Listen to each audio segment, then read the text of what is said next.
Yeah, hello, welcome once more back to the cellar. This isn't quite what I was planning on doing this week, but things never quite go to plan, do they? This is Leopard Street. Here we are. Now today, I was going to be showing you this, which I've now installed. There is a little video coming up of the installation. As you can see, it's all switched off at the moment. I was going to be doing something on block detection and how that works. I wanted to do a little experiment as part of it, and the components that were supposed to be arriving yesterday haven't turned up. So I'm not. So what are we doing today instead? Well, this area along here, this bit here needs a retaining wall running basically the full length. In fact, actually all the way around, including this bit. I'm not going to be doing this bit today. I'm not even going to be doing this bit today. I'm going to be doing this bit in the middle. Possibly part of along here. And maybe a little bit of that end. At least in part. I'm going to make a start anyway. So the first thing I need to do is something that's much easier to do with video magic than it is to do in reality. I need to snap my fingers, which I can't actually do, but anyway, and clear this area here off. So I'll be back shortly. So that's cleaned off. We're not going to look at that side of the layout. This is roughly the sort of thing I'm looking at doing. House, which is, well, it's actually a corner shop. This is only partially completed. There'll be a video coming up on adding lights at some point, which is why it's in pieces, so I can get inside it. And there's some road. Two minds about this. This is the Metcalf cobblestone kit. Looks really good. One slight problem. I'll bring this around here.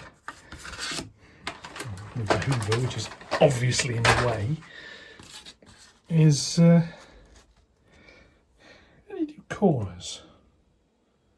I could just butt them up like that, I suppose. Yeah. Anyway, that's that idea. Space down here for some buildings. As it narrows down this end, the road will come round. It'll come up here. It's the other reason. How do you do curves? More things to think about. It'll come round here. There'll be a T-junction with a road coming across here. Maybe another building or two here. The retaining wall will then curve round and there'll be some other bits over there. But that's the idea. So, and then obviously this will get cut down. This isn't level. This bit is sort of like my datum level down here. This isn't level. That end, it's at +3 inches. And over there, I think it's about 3.25. Goes up a bit more over here. And then we've got a falling gradient and a raising gradient at the back. And obviously between those two gaps over there, we'll also get retaining wall. So what I need to do today, I've just brought the house down so I can visualize this a little bit better, is fill in this gap. Now I'm going to use, to do this, I'll reach around here, I'm going to use foam core. Not that piece because the bottom bit isn't straight, but this is the idea, is take a piece of this, glue it in place. It'll be vertical because the retaining wall I want is going to be vertical. I know a lot of them are angled. It'll eventually have buttresses stuck onto it. So that'll go on. This has got just enough flex in it to sort of follow around here. There will be a bit of a gap because I didn't cut this very well. So as you can see, that sticks out slightly. I'm not bothered. That'll stick onto there. It'll stick along the bottom.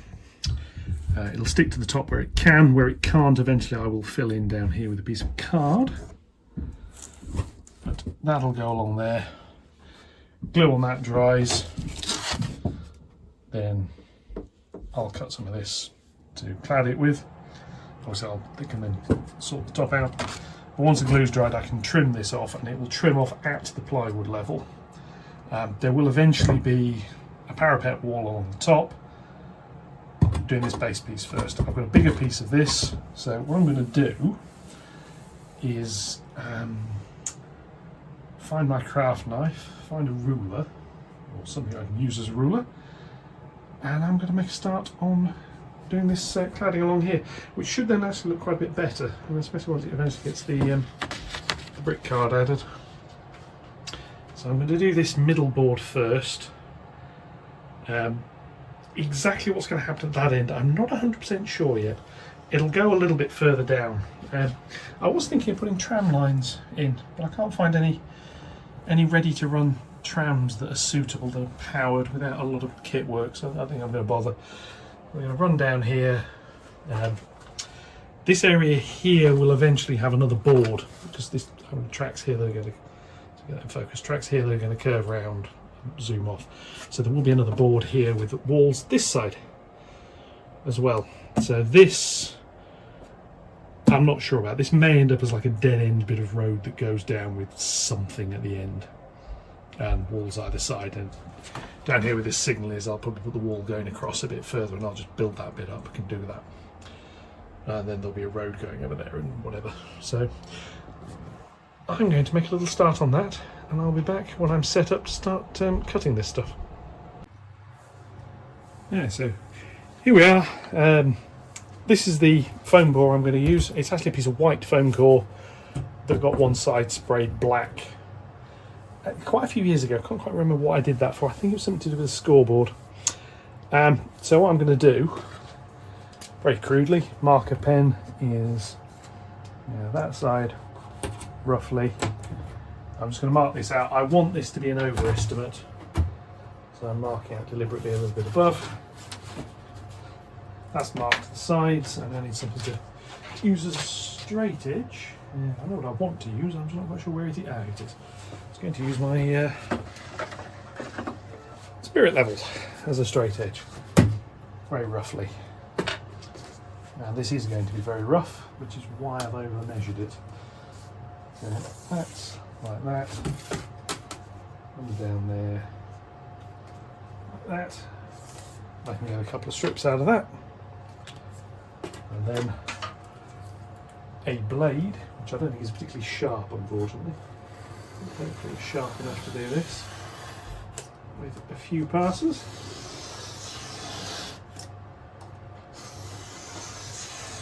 Now, if you've not used this stuff before, this is basically two thin pieces of card, and it's got some foam between it, sort of hence the name foam card. It's clues in the question, so to speak. It's rather good for this sort of thing because it's fairly strong, extremely lightweight, and quite easy to work with. So, that's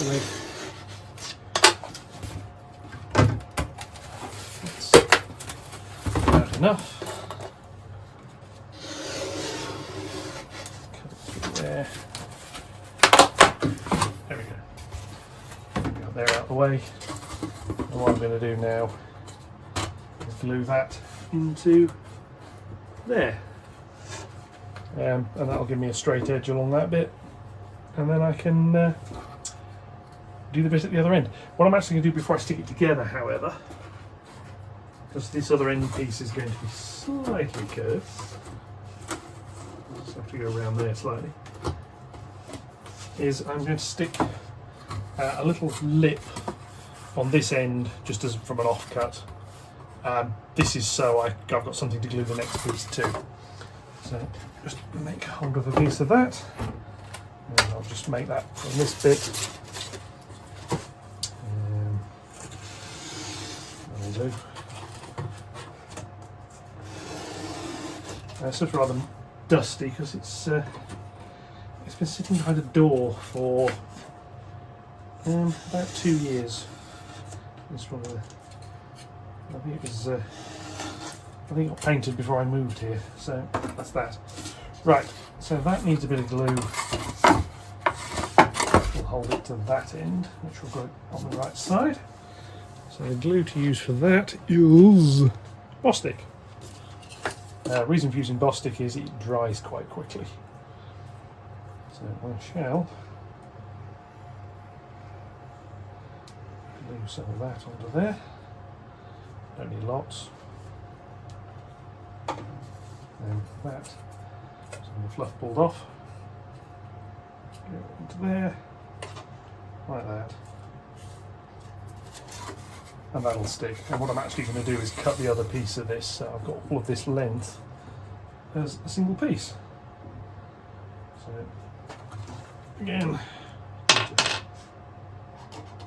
a little mark on there. Right, I'm going to do the rest of that piece and then I shall return. Right, so I've done a little bit of cutting work on this.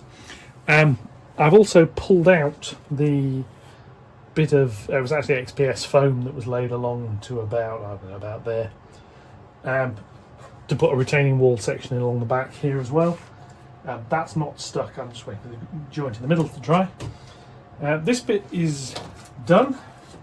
That helps that falling over, never mind. Back up. This bit here is done and ready to go in.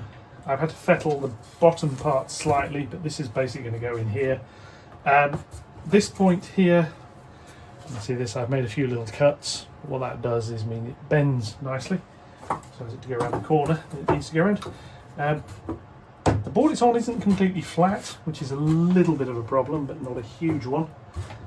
And that's basically going to go on and then be stuck in there. It may need trimming slightly at the end once I've got it in place. Basically the idea is glue it in, put some things against it and let the glue dry. So I'm going to find some things I can lean against it. Like that. Tin of primer, ready mixed brown paint, wood primer, sorry, that'll do. A tin of varnish, but that's empty, so it doesn't weigh enough. And a tin of grey paint, that will do. And then, I got a bus. Anyway, I did show that a little short, but not many people liked it. Never mind. People don't like buses. I don't know why.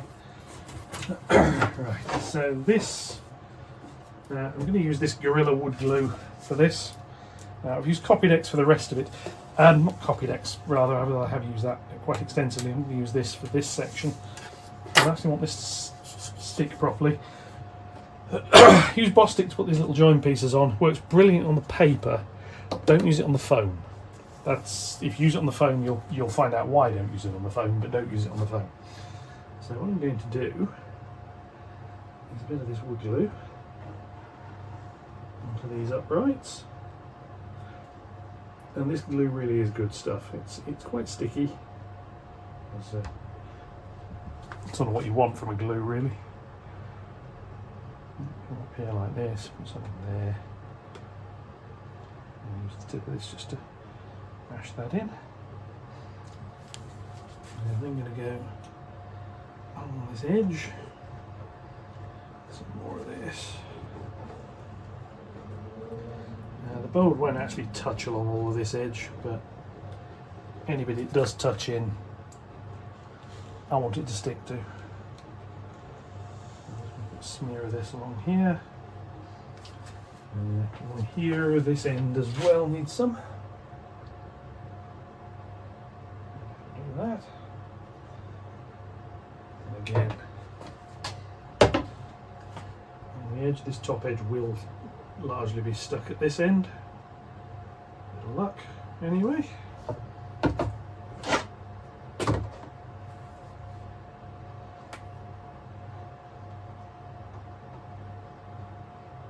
Of course, I can't put this on the card, on the foam board, because I don't really know where it's going to go to. Now, what I can do, however, and I am going to, is glue along the bottom edge of it.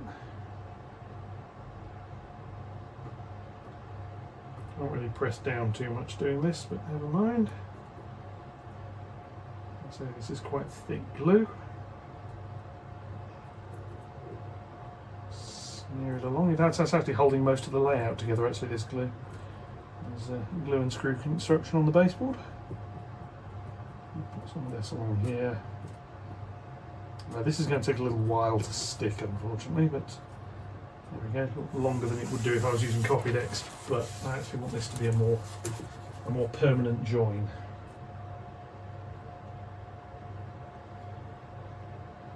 So while Copydex is really good stuff, it can come off after a while.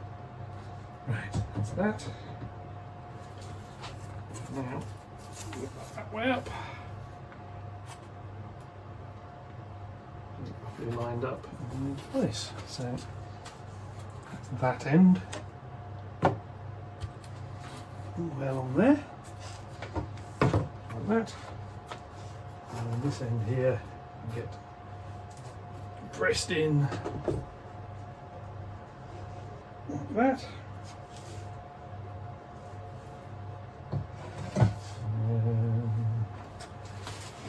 Put under it a bit of a wipe. Basically, I don't want too much of this glue sitting on the wood. It's like a lump, if that makes sense. A bit more of that in. Here. Yeah, not all of the bottom of this is actually going to be stuck, but as long as it's stuck enough, I'm happy. And that's stuck there. It's not particularly stuck there, but that's straight, so that'll do. That. And then get rid of that. And now I've just got to wait for that to dry. While I'm waiting for that to dry, I'm going to stick the top one and I'll be back later. Right, so they're now both stuck in place. Yeah, I now need to leave the glue to dry. The top and bottom sections, that's going to take a couple of hours. So I'll be back later, but in the meantime, I've just chopped the bottom off a piece of this. So that's the sort of effect I'm going to have here. That piece of road at the bottom, which is going to have to be actually out quite a bit. There's going to be some buttresses here, which are probably about 10mm deep, and then I want a pavement. So yeah, so that's going to come out here. This does actually limit the space for buildings this side, so I may end up having to modify a few. The plan is the Metcalfe terraced houses. I've got the corner shop, which you saw earlier. I just fell over because I had enough. Lean slightly, it'll look a bit better. There we go. And then this is like a main road, and then down here you're going to get streets coming off, so you can see through these areas to the wall. Some houses. The houses are narrower, so I'll be able to fit the houses in and just not put all of the gardens on the back. There's the simple way of doing it. They'll just come out to the appropriate place and then just be cut.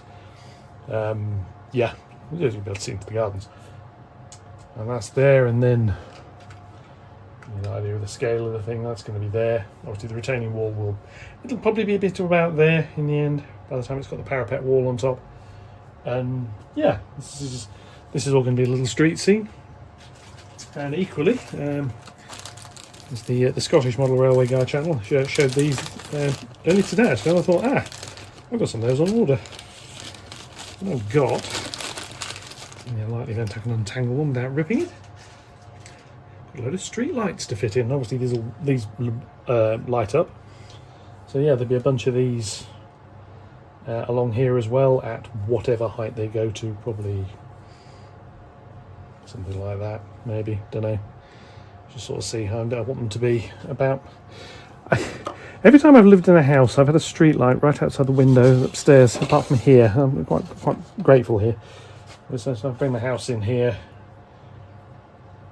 Street lights, so they're about, yeah, maybe that sort of height.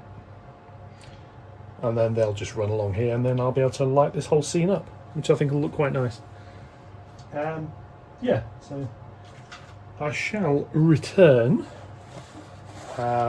Maybe later, maybe tomorrow, yada yada, whatever. But I'll be on the video as this is dry, and I will stick the brick paper in. So I will see you all in the next one. Thank you very much, and goodbye.